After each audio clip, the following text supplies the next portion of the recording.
So hello hi दोस्तों, मैं देवेंद्र अग्रवाल। देखिए दोस्तों, मेरे पास ये पोको का S3 Pro है, ठीक है। और ये डेड कंडीशन में है और रेडी इस पे काम भी है। मीटिंग की होगी, ठीक है। केन निकले हुए हैं और एक कॉम्पोनेंट भी निकला हुआ था। खैर, अभी अपन इसको पहले इसका ना डीसी मशीन का रीडिंग चेक करते हैं कि इसका डीसी मशीन का रीडिंग क्या बोलता है। तो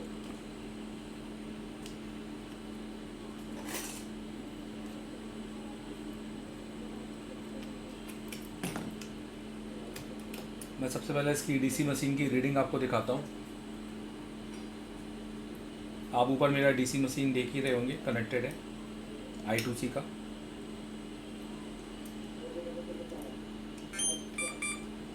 ठीक है, पावर की दबाएंगे।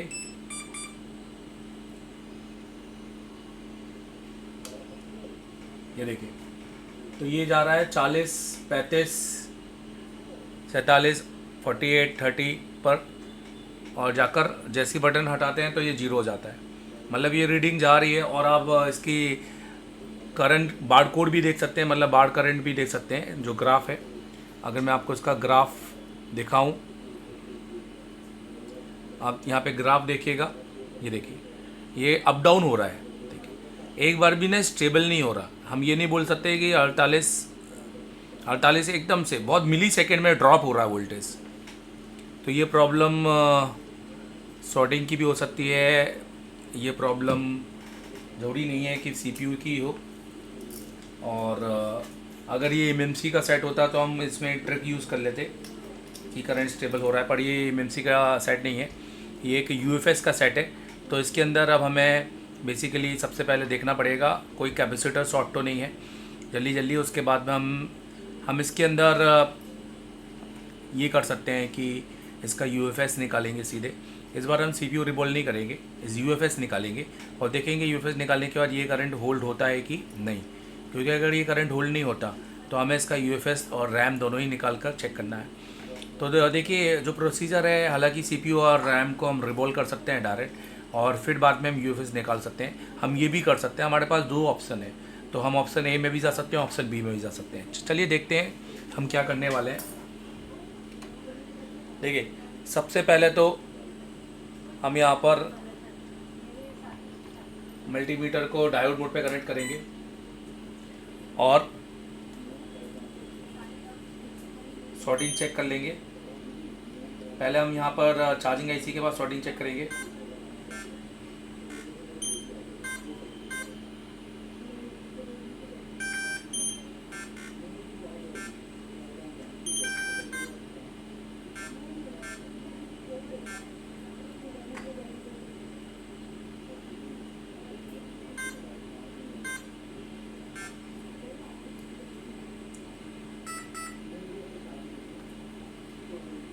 ये हमारा टर्बो चार्जर है, कंडक्टिव टर्बो चार्जर।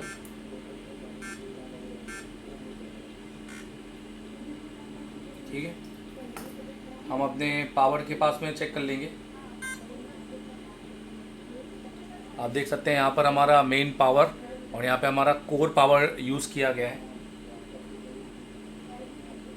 और ये मेन पावर हमारा ये ऊपर है, इसके बगल में क्रिस्टल लगा हुआ है, कोर पावर है।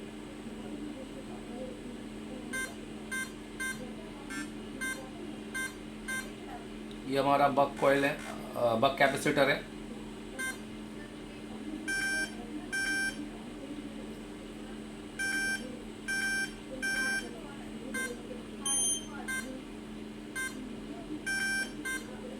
तो आप देख सकते हैं, मैंने फ़िलहाल सभी में रख रख के बारी बारी मैं चेक कर रहा हूँ कि यहाँ पर मुझे कुछ मिलता है कि नहीं मिलता है करके।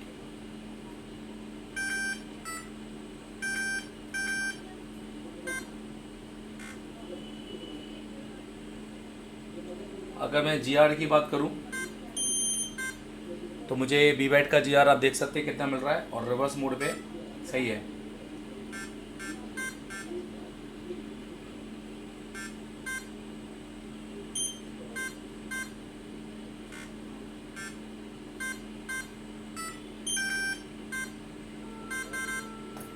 ठीक है, और एक बार पावर का भी आउटपुट चेक करेंगे। तो हम इसमें चार्जर लगाएंगे और देखेंगे कि हमारा हाई एल और बी बॉब और कुछ बग बन रहे हैं कि नहीं बन रहे हैं। उसके लिए हमें किसी भी डायग्राम की ज़रूरत नहीं है, हम अपना फॉर्मूला लगाएंगे जो हम एसी टेलीकॉम में यूज़ करते आए हैं।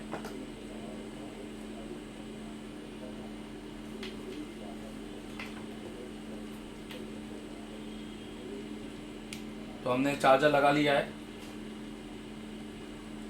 और हमने इसको वोल्टेज मोड पे भी डाल दिया है।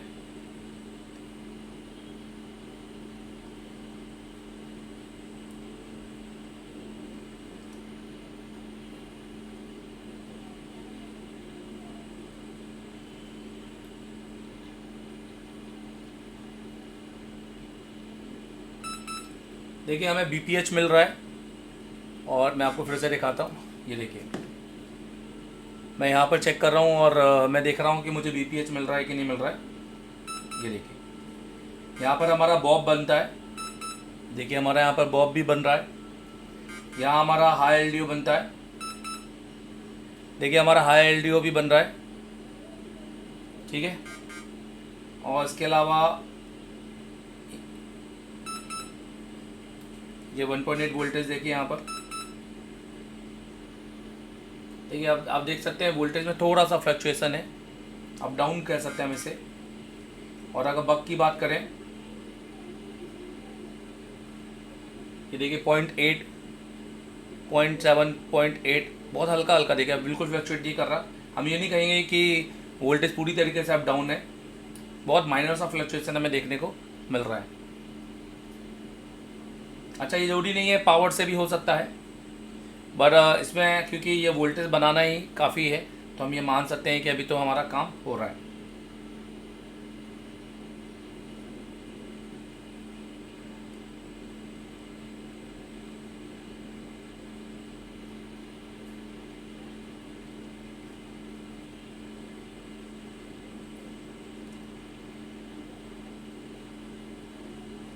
ठीक है,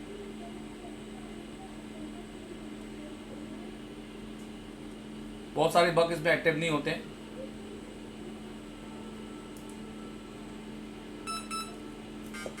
तो जो पहली केस स्टडी हमारी बनती है, क्योंकि पोको S3 में सबसे ज़्यादा जो प्रॉब्लम जाता है वो इसके CPU में जाता है।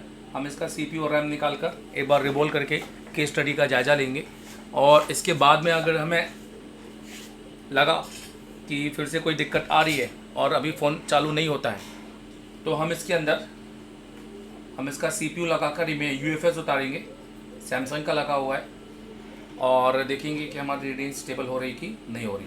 नहीं तो हमें इन दो पावर को बारी बारी चेंज करना पड़ेगा, चेंज करके ही देखना पड़ेगा, क्योंकि अभी तो हमें प्रॉपर तरीके से यहाँ पे वोल्टेज मिल रहा है।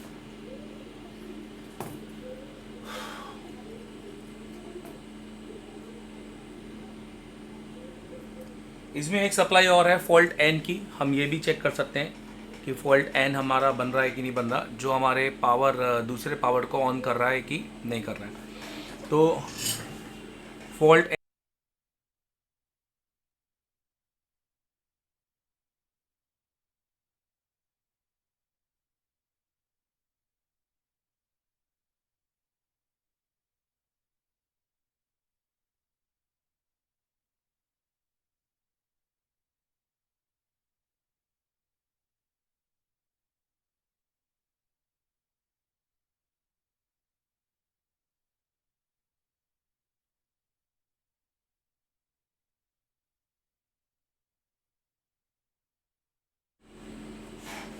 तो चलिए इस वोल्टेज को चेक करते हैं।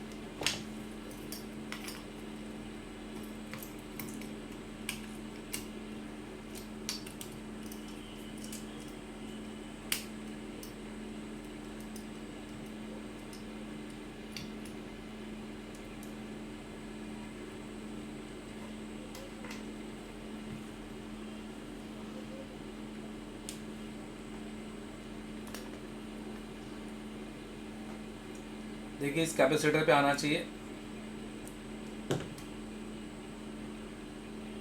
ये वाले देखिए 0.5 आ रहा है ना, इसका मतलब है कि हमारा जो कोर आईसी है वो भी काम कर रहा है। ठीक है, तो अब इसके ऊपर तो कुछ भी चेक करने का बनता ही नहीं है।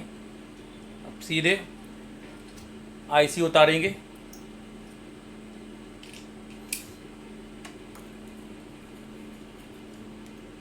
पहले हम सीपीयू पर काम करेंगे, फिर हम यूएफएस पे काम करते हैं। पहले मैंने सोचा था यूएफएस में काम करते हैं, पर अभी मैं सबसे पहले सीपीयू पे काम करूँगा।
रैम पहले से रिवॉल्व के करके लगाइए।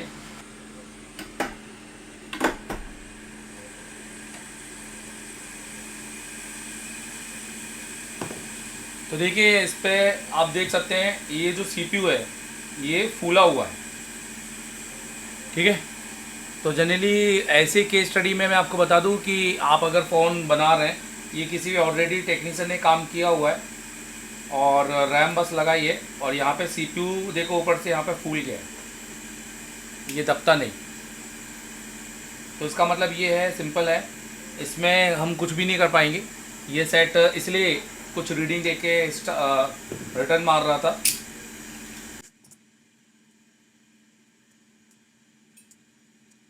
इसका मतलब सिंपल सी बात है कि ये किसी टेक्नीशियन ने ओवर हीटिंग कर दी है इसको, सीपीयू और रैम निकालने में, या इसको शूटर से काम किया है। जनरली लोग अभी 3-4 हज़ार की और 5 हज़ार की एसएमडी लेकर काम करते हैं। इसमें हम कुछ नहीं कर सकते। इसका सीधा फंडा क्या है मैं आपको पहले एक बार समझा देता हूँ। अगर आपके पास में इस तरह के सीपीयू आए जिसके अंदर आपका खास तौर पे सीपीयू इस तरह से फूल जाए, देखो ऐसी केस स्टडी भी मैं डाल रहा हूँ पहली बार कि आपको पता हो। हम तो यहाँ पर काम करने के लिए बैठे हैं, बट पहले से रिपेयर वाले से इसलिए बोलते हैं ना, एक साइड में एक रिपेयर होते आता है तो एक नहीं दो दिक्कतें आ जाती है। अब आप देखो इसके अंदर जो आईसी का नंबर लिखा हुआ है, ये लिखा हुआ है AC। यहाँ पर अगर आप इसको पढ़ोगे, ये देखो ये लिखा हुआ है यहाँ पर AC। इसका मतलब है कि इसमें नया सीपीयू लगेगा। अगर हम सीपीयू को चेंज कर देंगे तो ये फ़ोन ऑन नहीं होगा, क्योंकि इसके अंदर हार्डवेयर आईडी होती है, और जब तक कि आप इसको सीपीयू को आप यहाँ पर इसका जो सीपीयू है वो पूरा नया ही होगा, बदलेगा। ये बहुत पतला सीपीयू होता है, इस पर बहुत ध्यान से काम करना होता है। अगर आप शूटर से काम कर रहे हो और आपका अनुभव नहीं है तो ये ही होता है। अब यहाँ पर क्या होगा, यहाँ पर ये गेम होगा कि हमें ये आईसी को रिप्लेस करना होगा नया आईसी के साथ, जो कि ब्लैंक होगा। फिर वो लगाएंगे और हम जब ये पोर्ट बना लेगा तो हमें नॉर्मली इसको फ्लैश करना पड़ेगा। हम इस आईसी को उतार के इसको रिप्रोग्राम भी करना, जैसे इसको हम ब्लैंक कर सकते हैं। इसको रीसेट कर देंगे और इसको लगाने के बाद में सिर्फ हमें पोर्ट डाल के इसकी एक इंजीनियरिंग फाइल डालेंगे और ये फ़ोन हम प्रॉपर तरीके से ऑन कर सकते हैं। इंजीनियरिंग फाइल इसलिए ताकि हम इसका सिक्योरिटी रिपेयर कर सकें। ठीक है, तो केस स्टडी इसकी फ़िलहाल इतनी है। यहाँ मैं इसके ऊपर बता नहीं सकता हूँ, पर ये कहूँगा टेक्नीशियन से कि हैंड स्केल थोड़ा अच्छा कीजिए, और अगर इस तरह से काम आए तो फिर कस्टमर को बताइए ताकि वो आगे सेट को रिपेयर के लिए ना भेजे।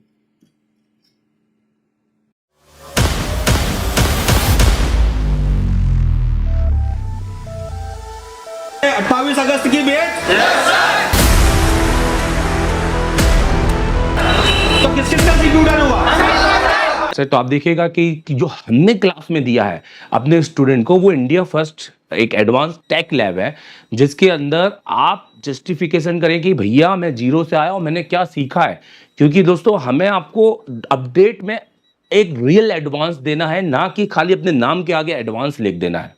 हमें वाकई एडवांस को प्रूव करना है कि हमने एडवांस दिया है कि नहीं दिया है। उसके लिए आप हमारे दिए गए नंबर पे कॉल कर सकते हैं 7007319192 एमडी सर से, और अगर पढ़ना चाहते हैं तो आप हमें ज्वाइन भी कर सकते हैं। मैं देवेंद्र गोवाल, आज हमने दिया है बहुत बड़ा अपडेट। अब कहानी बदलेगी। एशिया टेलीकॉम में शुरू हो चुका है एक नया चैप्टर। ये ट्रेनिंग नहीं, ये है क्रांति। हर एक बच्चे के बाद में एक 2 SMD होनी चाहिए, हर बच्चे के बाद में एक पावर सप्लाई होनी चाहिए, हर बच्चे के बाद में एक प्रीमियम आयरन होना चाहिए।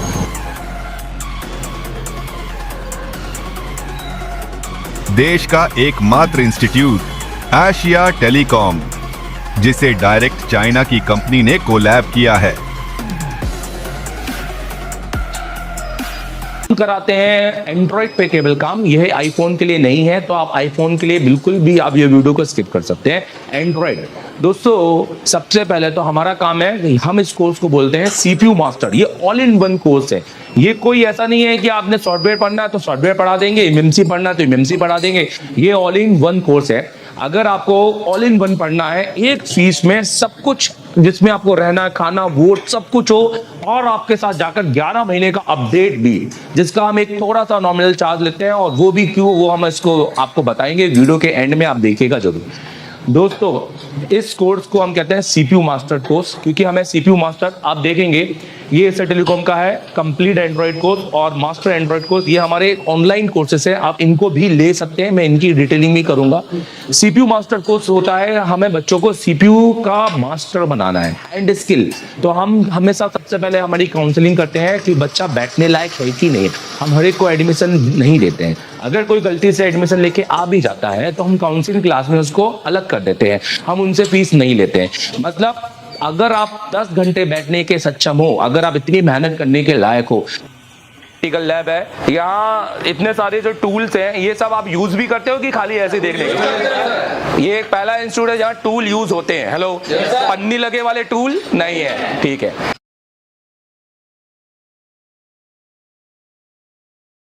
शॉप पे बैठे हैं और मुझसे पढ़ रहे हैं और क्लास में बैठकर, तो बिना एशिया टेलीकॉम आए आप ये कर सकते हैं, एप्लीकेशन डाउनलोड कर लो। और रहा इस वीडियो का, तो ये वीडियो तो सिर्फ वो ही देख पाएंगे जो एप्लीकेशन जिन्होंने लिया है। तो ये वीडियो तो मैंने एप्लीकेशन के अंदर डाल दिया है, तो जाके उस एप्लीकेशन में देख लो। इसमें मैं अभी इसको जेटेक से किया है, अभी इसके बाद मैं इसको फ्लैश 64 से भी करूंगा, और इसके बाद फिर इसमें और भी बहुत सारे मोबाइल आएंगे आगे, जिसको मैं पूरा लाइव करके दिखाऊंगा। तो जो जितना भी पढ़ाया है वो सारे स्टूडेंट को तो मिलते रहेगा कंटेंट, तो ये हमारे लिए एक अच्छी बात है। अगर आपको चाहिए तो जाके इंस्टॉल कर लो एप्लीकेशन। सर, मैं आईसीयू का काम जानता हूँ, इसके लिए मैं दूसरे इंस्टीट्यूट भी गया था, पर वहां पर जाकर मुझे वो मिला नहीं। पर मैं आपसे ऑनलाइन काम सीखना चाहता हूँ, तो वो कैसे कर सकता हूँ? अगर आप ऑलरेडी इंस्टीट्यूट पढ़ चुके हैं पर अभी भी आप फुल फैडी में फंस रहे हैं, या आपने आईसीयू पे नॉलेज रखते हैं, तो आप मेरे सबसे पहले तो प्ले स्टोर में जाइए, ये आप एप्लीकेशन डाउनलोड कीजिए। ये एप्लीकेशन इंस्टॉल करने के बाद में आप इसको अपने नंबर से रजिस्टर कीजिए। अगर आप किसी दूसरी कंट्री में हैं कोई भी, तो आप वहां पे ईमेल आईडी से इसको रजिस्टर कीजिए, और इसका ओटीपी आपकी ईमेल आईडी पे आएगा। आपके सिलेक्टेड कोर्स है, अगर आपको सिर्फ फुल फैडिंग या हार्डवेयर का काम सीखना है तो आप ये वाला कोर्स परचेज कीजिए। अगर आपको सिर्फ सॉफ्टवेयर, एमएमसी, जेटेक, यूएफएस या फ्लैश 64 पे काम सीखना है तो आप ये वाला कोर्स भी परचेज कर सकते हैं। और अगर आपको दोनों कॉम्बो सीखना है तो आप ये कंप्लीट कोर्स परचेज कर सकते हैं। ये हमारा एक वीडियो ग्राफिक्स कोर्स है, तो वीडियो कोर्स है, ये कोई ऐसा कोर्स नहीं है जिसमें मैं रात के 8 बजे आऊंगा 1 घंटे की क्लास दूंगा, क्योंकि ये मच्छी बाजार वाले कोर्स मुझे पढ़ाने में कोई मजा नहीं है। आप मुझे पूरा देखिए, आपको ऐसा लगेगा जैसे आप एशिया टेलीकॉम में आके लाइव बैठे हुए हैं, बट अपने शॉप पर। तो पूरे 7 से 8 घंटे की क्लासेस मेरी यहाँ पे आपको देखने को मिलेंगी, प्लस सिर्फ 1 महीने की नहीं, पुराने आपके हमारे जो बैचेस हैं उनकी, और आने वाले 11 जब से आप कोर्स परचेज करेंगे, आने वाले 11 अगले मंथ में जो हम पढ़ाएंगे अपनी बैच को, वो भी आप वहाँ पे देखेंगे, जो कि प्री रिकॉर्डेड वहां पर स्टोर हो जाएगी। तो आप अभी जाइए और उसको परचेज कीजिए। देखो, जैसे आप एप्लीकेशन में जाते हो ना, तो आपको कंटेंट मिलता है। कंटेंट के अंदर आप अगर पूरा कोर्स लेते हो ना ऑनलाइन, तो आप हार्डवेयर, सॉफ्टवेयर, एमएमसी, यूएफएस सबकी क्लास मिलती है। और जैसे कि मैंने बताया कि अगले 11 महीने तक का अपडेट होगा, मतलब हर महीने की क्लास में डलेगी। हार्डवेयर की पहले बात करते हैं, तो आप देखो जैसे एडवांस कंपोनेंट है, कैसी क्लास होती है बता देता हूँ। जैसे 28 जनवरी की क्लास है, जिसमें मैंने रजिस्टर पढ़ा है, तो यहाँ से देखो बिल्कुल शुरू की क्लास में थ्योरी भी रहती है और प्रैक्टिकल भी रहता है। जो टेस्टिंग है वो, क्योंकि ऑनलाइन की क्लास में प्रैक्टिकल बिल्कुल नहीं होता, मेरी क्लास में प्रैक्टिकल भी होगा, क्योंकि इसमें मैंने चेक भी किया है। हर चीज बताइए कि क्या सही है क्या नहीं है। तो इसका तो कोई भी यूज नहीं है हमारे फोन के अंदर, क्योंकि मिली ये देखो, मतलब आपको लगेगा कि आप क्लास के अंदर बैठे हो, ठीक है, और प्लस टेस्टिंग के साथ में ये पूरा की पूरा ये देखो पूरी क्लास है और टेस्टिंग के साथ में, तो ये आपको मिलेगा जिसमें आपको इससे component register, capacitor, diode, coil, फिर उसके बाद मॉसफेट और ट्रांजिस्टर, सारे कंपोनेंट आपको मिलेंगे। लेआउट कोडिंग जबरदस्त लेआउट कोडिंग की भैया किस तरह से अपने बोर्ड को पहचाना है, ये आपको कहीं सीखने नहीं मिलेगा, किसी इंस्टीट्यूट जाओगे तो भी आपको सीखने नहीं मिलेगा, क्योंकि उस हिसाब से ये सिखाते नहीं है। मेरा 10 साल का एक्सपीरियंस है खाली इसी चीज में।